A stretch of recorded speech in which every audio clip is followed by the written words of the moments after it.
মা আর ভাবি আমাকে থাকতে বললেন, কিন্তু আমি থাকলাম না অপবাদের জন্য। যেদিন সবকিছু ঠিক হবে সেদিন আমি আসব। এরপরে আমি আর বাবা মা সেখান থেকে চলে আসলাম। যদিও আসতে মন চাইছিল না, তবুও আসতে হলো। পরের দিন আমি চলে গেলাম অফিসে। জয় বলল, কি রে আন্টি কেমন আছে? আমি বললাম ভালো, শরীর দুর্বলের জন্য একটু অসুস্থ হয়ে গিয়েছিলেন। জয় বলল, ও আচ্ছা।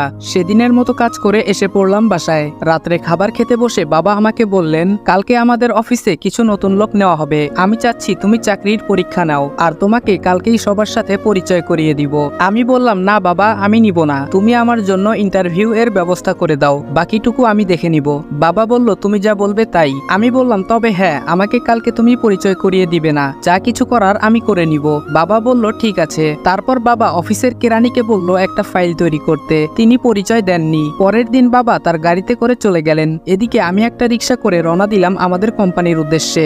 যাওয়ার সময় আমার প্রয়োজনীয় কিছু কাগজপত্র নিয়ে নিলাম। ওখানে যাওয়ার পর পিয়ন বলল, আপনি মনে হয় চাকরির জন্য এসেছেন। আমি বললাম, হোম। পিয়ন বলল, ওয়েটিং রুমে বসে থাকেন, আরো 30 মিনিট পরে শুরু হবে। আমি বললাম, আচ্ছা। আমি ওয়েটিং রুমের দিকে পা বাড়ালাম। ওখানে গিয়ে দেখি আমার মতো আরো 30-40 জন বসে আছে, যেখানে মাত্র 15 জন লোক নেওয়া হবে, যার মধ্যে 5 জন কম্পিউটার সাইটে, অন্য 10 জন সাধারণ কর্মকর্তা। আমি কাজের জন্য এসেছি সাধারণ কর্মচারীদের সাথে।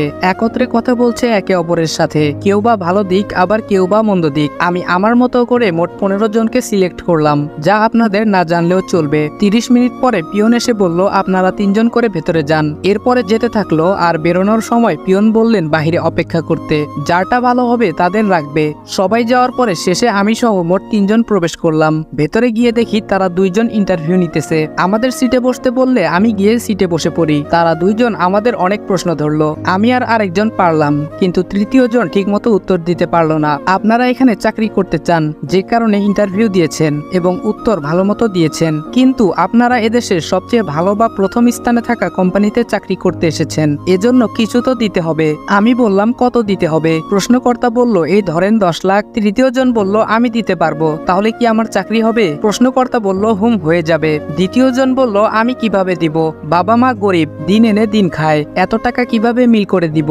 আমার ছোট একটা বোনও আছে, আমার তাহলে মনে হয় চাকরিটা হবে না। প্রশ্নকর্তা বলল, তাহলে আপনি আসতে পারেন, টাকা দিলে চাকরি হবে, নতুবা হবে না। তৃতীয় ব্যক্তি উঠে চলে যেতে লাগলো। আমি বললাম, আপনি কোথায় যাচ্ছেন? আর কে বলেছে আপনার চাকরি হবে না? যারা আপনার চাকরির জন্য ইন্টারভিউ নিয়েছিল তারা তো চলে যাবে। আমার কথা শুনে তারা হাসতে থাকলো। তাদের ভিতরে একজন বলল, তুমি আমাদের উপরে কথা বলো, তোমাকে এখনই বের করে দেওয়া হবে। আমি একটু ঢং করে বললাম, আমি আপনাদের নামে বলবো, তাহলে আর আপনাদের রাখবে না। ওরা আমার কথা শুনে হাসতে লাগলো। আরেকজন বলল, টাকা দিলে তোরও চাকরি হবে, না হলে এখান থেকে চলে যা। আমি আমার রাগ কন্ট্রোল না করতে পেরে তাদের থাপ্পড় দিয়ে দিলাম। এর আগে আমি আমার ফোনে বাবাকে মেসেজ দিয়েছিলাম এখানে আসতে। তারা যখন সিকিউরিটি ডেকে আমাকে বের করে দিবে, তখন বাবা বললেন, কি হয়েছে এখানে? প্রশ্নকর্তা বলল, দেখুন স্যার, আমরা ভালো মতো পরীক্ষা নিয়ে চাকরি দিতে চাচ্ছিলাম, কিন্তু সে কোনো প্রশ্নেরই উত্তর দিতে পারছিল না, আরো টাকা দিয়ে চাকরি দিতে বলেছিল।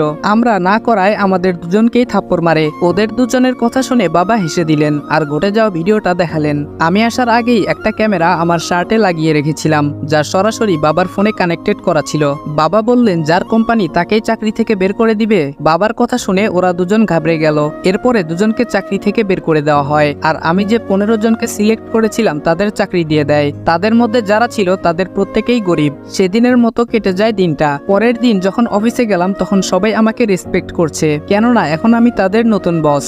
দিনগুলো ভালো মতোই কাটতে থাকে। এভাবে আমাদের ফাইনাল পরীক্ষাও শেষ হয়ে যায়। বলে রাখা ভালো, আমি মোটামুটি 100 জন সদস্য এর একটা গ্যাং তৈরি করে ফেলেছি, কেননা আমাদের কোম্পানিটা যেহেতু এদেশের টপ, তাই আমি গ্যাংটা তৈরি করেছি। তবে এ ব্যাপারে কেউ জানে না, এমনকি আমার কাছে যারা কাজ করে তাদের একজন ছাড়া বাকি কেউ চিনে না। আর এই গ্যাং এর লিড সেই দেয়, তার নাম আরিয়ান। আরিয়ানই শুধু আমাকে চিনে, খারাপ কোনো কাজে তারা নেই। সকলে অনেকটা খেটে খাওয়া পরিবারের ছেলে অথবা অনাথ, তাই তারা বিশ্বাসঘাতকতা করবে না, এটা আমার বিশ্বাস। এর মাঝে একবার অনন্যার বাবার সাথে দেখা হয়েছিল। আমি বললাম, আঙ্কেল, আমি অনন্যাকে বিয়ে করতে চাই। আপনি চাইলে আমার বাবা মাকে আপনাদের বাড়িতে পাঠাবো, যদি আপনি কিছু মনে না করেন। আঙ্কেল মনে মনে একটু হেসে বলল, না, তা কখনো সম্ভব নয়, কেননা আমি আমার বন্ধুর ছেলের সাথে অনন্যার বিয়ে ছোট থেকে ঠিক করে রেখেছি। এখন আমার কিছুই করার নেই। আমি উনার কথা শুনে স্তব্ধ হয়ে গেলাম। আমার কাছে কেন যেন নিজেকে খুব ভাগ্যবান মনে হচ্ছে, কেননা আমার সাথে সব সময় এমন হয়। ওদিকে অনন্যার বাবা অনন্যার অবস্থা দেখে আমার কথা বলে দিয়েছে, যে কারণে এখন সে আগের মতো আছে, শুধু আমারই অজানা। এদিকে বাবা আমার বিয়ের ব্যাপারে আলোচনা করছে মার সাথে। আজকে অফিসে যাচ্ছি যাচ্ছি, কিছু লোক নেওয়া হবে এজন্য। আমি ফাইলগুলো দেখছিলাম, তখনই 3টা নাম দেখে আমার চোখ আটকে গেল। তাদের জন্য আমি বিশেষ কাজের ব্যবস্থা করলাম, কেননা তারা 3জন হলো রাহাত, মেহেদি আর হাসিব, সেই পুরনো বন্ধুগুলো। আরো যে কয়জন ইন্টারভিউ দিবে তাদের ইন্টারভিউ কক্ষে পাঠিয়ে দেওয়া হলো। আমি পিয়নকে ডেকে তাদের 3জনকে পাঠিয়ে দিতে বললাম। যদিও ওদের সাথে মাঝে মাঝে আমার দেখা হয়েছে, কিন্তু আমি এখানকার সিইও তা বলিনি, শুধু বলেছি অন্য একটা কোম্পানিতে কাজ করি। সেই 3জন হারামি বন্ধু বলল, স্যার আসতে পারি? আমি বললাম হ্যাঁ আসতে পারেন। আমি মুখে রুমাল বেঁধে নিয়েছিলাম, যে কারণে তারা কণ্ঠ অনুধাবন করতে পারেনি এবং চেয়ারটা উল্টো দিকে ঘুরে থাকায় আমাকে দেখতে পারেনি। আমি বললাম, আচ্ছা আমি আপনাদের জন্য স্পেশাল কাজের ব্যবস্থা করেছি, যেন আমার পাশে সবসময় থাকতে পারেন। আমি কেনই বা আপনাদের এখানে দিলাম বলতে পারেন। তারা বলল, আমরা এখানে কাজের জন্য সব করতে পারবো। আমি বললাম, আপনাদের তো এখানে চাকরি করার ইচ্ছে অনেক আগে থেকেই। আমার কথা শুনে তারা অবাক। তারা বলল, আপনি জানলেন কিভাবে? আমি রুমালটা খুলে যখন তাদের দিকে তাকালাম, তখন তারা বলল, তুই এখানে? তুই না অন্য একটা কোম্পানিতে চাকরি করতি, কেমনে কি? আমি বললাম, না এটা আমার কোম্পানি। তোদের জন্য যে সারপ্রাইজটা রেখেছিলাম তা কেমন উপভোগ করলি? 3জন বলল, মামা তুই একেবারে পাক্কা খেলোয়াড়। তারপর আমি তাদের আমার স্পেশাল অ্যাসিস্ট্যান্ট পদে চাকরি দিলাম, যেন আমার সাথে থাকতে পারে। এভাবেই কাটতে থাকে দিনগুলো। এখন বাবা আমাকে বিয়ের কথা বলেছেন। বাবা বললেন, তোমার জন্য একটা মেয়ে দেখে রেখেছি, তার সাথে তোমাকে অনেক মানাবে, তুমি চাইলে তার ফটো দেখতে পারো। আমি বললাম, না বাবা দেখা লাগবে না, তোমাদের পছন্দই আমার পছন্দ, যার সাথে বিয়ে দিবে তাকেই আমি মেনে নিব। বাবা বললেন, এই না হলো আমার ছেলে। বাবা মুচকি হেসে স্থান ত্যাগ করলেন। সেই হাসিতে কিছু রহস্য আছে যা আমি জানি না, তবে আপনারা অবশ্যই জানেন। আমি বাবাকে অনন্যার কথা বলতে গিয়েও পারিনি, কেননা আঙ্কেল আমাকে তার ছেলের মতো করে ভালোবাসতেন, কিন্তু তার দেওয়া তার বন্ধুর কথা তো আমি নিজ হাতে ভাঙতে পারি না। নীরবে রয়ে যাবে আমার সব কান্না। কেন আমার সাথেই এমন হয় সব সময়? যাকে প্রথমে ভালোবেসেছি তাকে চিনতে না পেরে বাড়ি ছাড়া হয়েছি, যেখানে তার ভুল ছিল না, অযথা আমি ঘৃণা করেছি। আর এখন সে আমার মায়া ত্যাগ করে অন্য কোথাও। এরপর যখন অনন্যাকে পেলাম তখন সে হবে অন্য কারো। আমি ডুব দিলাম ঘুমের অতল সমুদ্রে। প্রথম ভালোবাসা কিভাবে আমার জীবন থেকে চলে গেছে বহুদূর। ঘুরে আসা যাক বছর 2 আগে, যখন জান্নাতের লেখা চিঠিটা পেয়েছিলাম। সেখানে কি লেখা ছিল পরে বলছি। আমার ফোনে একটা ফোন আসলো, তাকিয়ে দেখি হাসান ফোন দিয়েছে। কিছু না ভেবে ফোনটা রিসিভ করলাম। আমি বললাম, হাসান বল, কেমন আছিস? হাসান বলল, আমি ভালো আছি, কিন্তু ওই দিকের খবর জানিস তুই? আমি কিছুটা উত্তেজিত হয়ে বললাম, কেন, কি হয়েছে? হাসান বলল, জান্নাত আর নেই। ওর কথা শুনে আমি বসে পড়লাম। ঠিক যে ভয়টা পাচ্ছিলাম তাই হলো। আল্লাহ কেন বারবার আমার সাথেই এমন করে? একটা মিথ্যের জন্য সবকিছু হারিয়েছি, এখন তাকেও।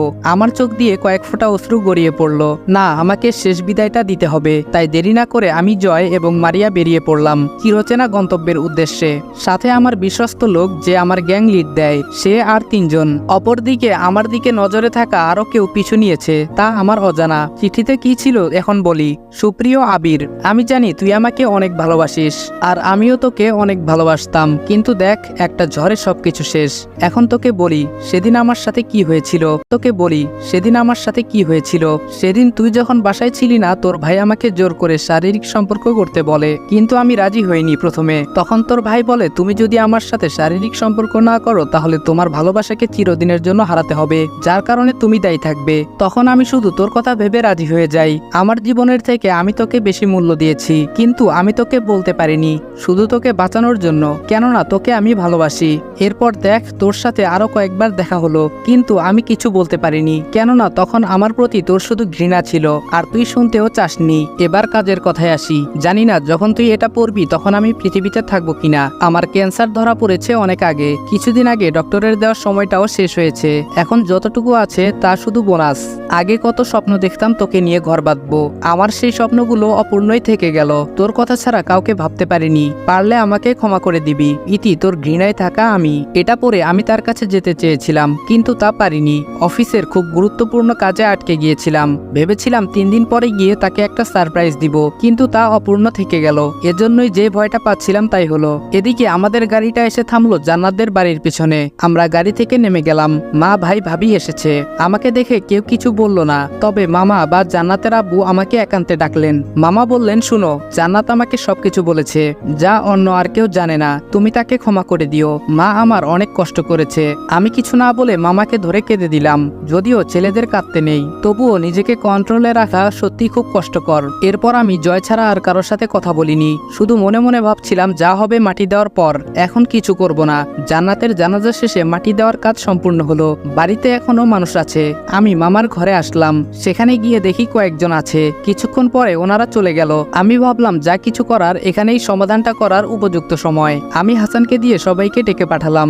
সকলে আসলো। আমি বললাম, ভাইয়া, আমি চাইলে যেদিন মিথ্যা অপবাদে বাড়ি থেকে বের হয়েছিলাম সেই দিনই সবকিছু বলতে পারতাম, কিন্তু ভাবির কি হবে তা ভেবে আমি বলিনি। কিন্তু জান্নাত আমাকে যা বলেছে তার জন্য শুধু তুমি দায়ী। কি দোষ ছিল আমার? আমি তো তোমার কিছু করিনি। কেন করলে আমার সাথে এমন? সকলে নীরব দর্শকের মতো চেয়েছিল। সব যেন তাদের মাথার উপর দিয়ে যাচ্ছিল।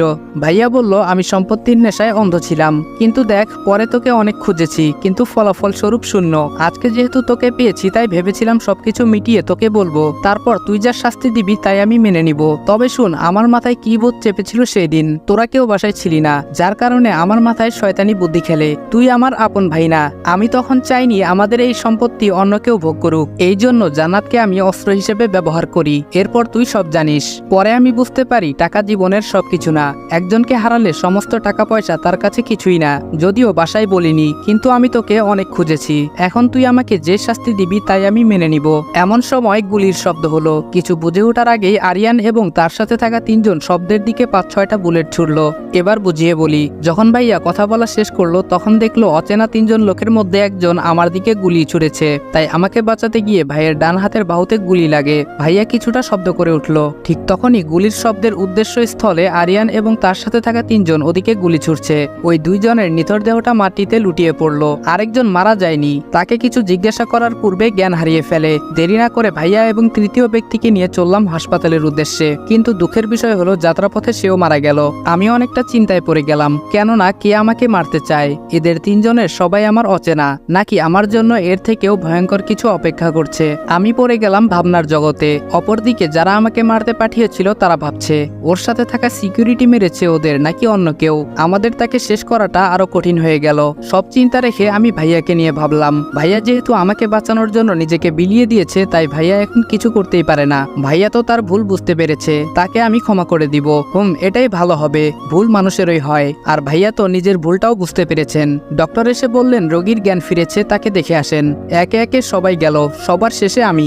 এখন রুমে আর কেউ নেই, আমি আর ভাইয়া। ভাইয়া বললেন, আমাকে ক্ষমা করে দে, আমি বুঝতে পেরেছি, না হলে আমাকে শাস্তি দে। আমি ভাইয়াকে জড়িয়ে ধরলাম আর কেঁদে কেঁদে বললাম, আমি তোমাকে ক্ষমা করে দিয়েছি। এদিকে সবকিছু ঠিক করে আমি চলে আসলাম। ভাইয়া সহ সবাই বাড়ি চলে গেল। এখন প্রতিদিন ভাইয়ার সাথে আমার কথা হয়। এদিকে বাবা আমাকে বিয়ের কথা যে বলেছিল, আমি মেয়ে দেখিনি। আজকে আমার বিয়ে, পুরো বাড়ি লোকজনের সমারোহ, আমার আত্মীয় স্বজনে ভরপুর। আম্মু, ভাইয়া, ভাবি, হাসান আসছে। আমরা বরপক্ষ থেকে কমিউনিটি সেন্টারের দিকে গেলাম। আমি সেখানে গিয়ে দেখি বাবা কথা বলছেন অনন্যার বাবার সাথে, কিন্তু এটা দেখে একটু অবাক হইনি, কেননা বাবার ব্যবসায়িক বন্ধু তিনি। তবে তাকে দেখে অনন্যার কথা মনে পড়তেই বুকটা কেমন যেন করে উঠল।